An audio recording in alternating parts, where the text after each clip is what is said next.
Welcome to part two of today's episode. We continue the conversation with Dr. Matthew Soulter, looking at how we can move towards better practices in research.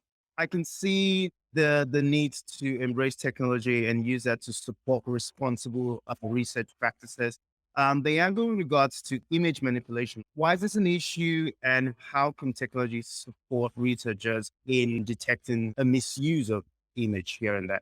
I think you put your finger on a really important point again, Chucks, because image manipulation is really, has been a serious problem. And images, along with text, are part of the paper. They convey information as well. And so the possibility of plagiarism and the possibility of problems arising from image manipulation are similar to those problems arising from misuse of text. And in the past, there have been cases where people have deliberately tried to fake images. They typically are exposed and that becomes quite a big story. I think those cases are fairly few and far between, which is good. I think the majority of researchers are not engaged in that. But there's always the time when you may be trying to explain or convey as clearly as possible what an image conveys in terms of information. And while you're doing that, it's easy to kind of stray into a gray area where you may be doing something which is close to kind of unethical image manipulation. I'll give you an example. For example, I've seen cases where people have, for example, had electron micrographs or photographs of cells which have been stained, and they've been trying to show that there's the population of this cell and compare them in the image. And to do so, they've actually had, for example, it helps if they adjust the contrast. And there are times when you can adjust the contrast to an acceptable level just so the image is clear. But if you go too far, you actually start to sort of white out parts of the image and it becomes misleading. And it's very easy to do that, not knowing where exactly the line is. And, it's not something you're deliberately trying to do, but you can accidentally cross a line. I've seen other cases, for example, where people have put, gel electrophoresis traces together, and they've put data lines, which when they did the experiment in a gel electrophoresis, these lines were not quite next to each other. If you put them next to each other, you can see the difference very clearly. And people have presented that image as if it was the original image they had. What they've actually done is cut this and this part out together and put them together and left the rest of the image out. And that's not really acceptable. If you are actually seeking to show clearly that, compared to a piece of data, first of all, you need to make it very clear that that's what you're doing. And so this is the purposes of showing things clearly. And when, you submit that to a journal, you need to be very honest about what you've done. So I think the majority of people are not trying to manipulate images deliberately to fake things.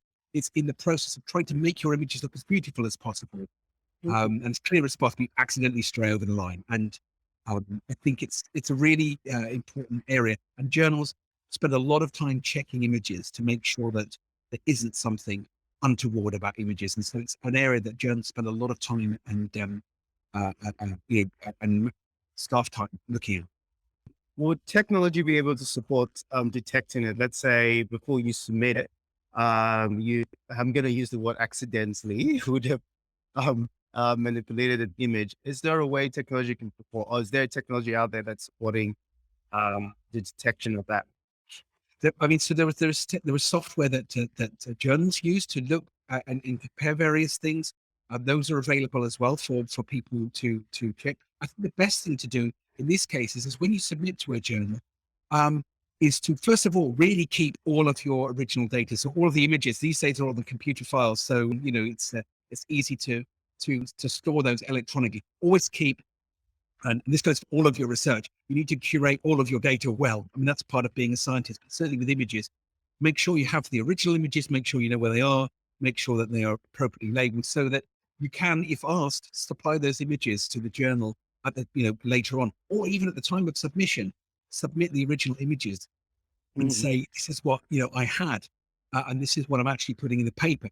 And I know that most journals will be happy to have an inquiry, and your kind of upfront honesty about that process. So if you're supplying those, or certainly keeping hold of them, and in a place where they're well curated, that is a very important step to take. There's nothing that's worse if a journal asks for those original images and you can't find them. That's a really as a scientist, that's not a very professional way to carry on, and also raises concerns amongst the Yeah, a lot of publishers. red flags there. It's not great. Yeah.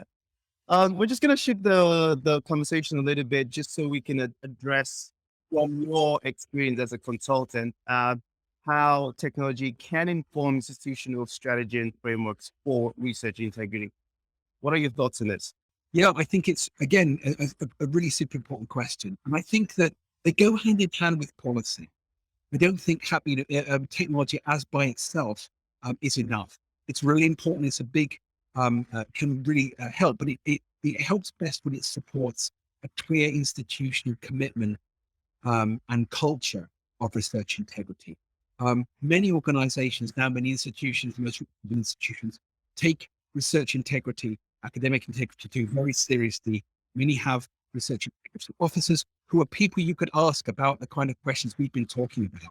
I should have mentioned that earlier, really. If your institution has a research integrity officer and you're concerned about anything, go there. Don't, they're not going to think that you're trying to, that you're somehow doing something which is untoward. They'll actually be glad to help you navigate and answer your questions in a more full way that we can in this segment that we're doing today. So many organizations now have research integrity programs. They have research integrity officers. I would say to PIs, I would say to research students, I would say to someone, anyone joining a new institution, the most important thing to do in your lab, whether you run a lab yourself, or whether you're, a student in a lab, is to take research integrity seriously. It's part of your responsibility as a scientist, part of your professional life as a scientist. And therefore, if your institute has a research integrity program or training, always take that. I think it's a fantastic resource. Even if you're quite experienced, you go to a new institution, it's always worth having a refresher and always worth keeping your skills up to date. I think where institutions can improve the impact of their research integrity training is to make available the kind of tools we're talking about around plagiarism detection and encouraging their responsible use, and also around potential image manipulation detection, and encourage and destigmatize the use of those, and really promote those as a positive step towards making bolstering your credentials as a responsible scientist. So I think that in isolation, technology can bring us some way. I think it really works well when an institution like it's promoted and integrated into an overall culture and program of training in research integrity. So what about technology informing improvements in frameworks, or even how we do research integrity in institutions? How might this happen across institutions? That's a really good question, and it really follows on from the previous one. We've already talked a bit about plagiarism detection software, image manipulation software. I think there are a whole range of other things that can happen at all stages in lives of researchers. There are also things which are close to plagiarism detection software. There are tools that allow you to assess the originality of something you've written. There are tools which will allow you to work to improve your written, the way you present things in the written document. I think those technologies are important. I think also technologies that allow you to, or help you to curate information are really important too, because as we've discussed, when I was doing my PhD, which is a few years ago, we didn't have the opportunity to have a centralized kind of database of curated information and the shareability of electronic information we have now. There are a number of systems out there that allow that and allow you to, very neatly curate not just your written work, but also your data. Data is a super important thing, which is, a big part of open science, and making sure that you have the right policies and the right tools to allow researchers to curate and properly manage their data is a very important thing. So I think there's a combination. It can start right at undergraduate level. I mean, really, it can start at high school level to get people used to it before they go into higher education, and certainly through people's research career, as many places are have mandatory training courses again in research integrity, but also in using those tools and providing a system and assistance on how to use them. So I think learning what those tools can do for us and incorporating that as an overall part, not an added extra, but a key and integral part of research management is a really important thing. We're seeing in the media that some institutions are beginning to embrace the idea behind research commercialization. And I've been reading about universities in Australia, working with universities in the United States, trying to look at projects that would lead towards research commercialization. I know it's only just beginning to start, but from your experience, what are some strategies that can help institutions looking to tap into commercialization as an approach? Yes, you're right. It's a really growing area. And particularly you mentioned Australia. I'm over here in the United States. It happens UK, my home country as well, and around the world.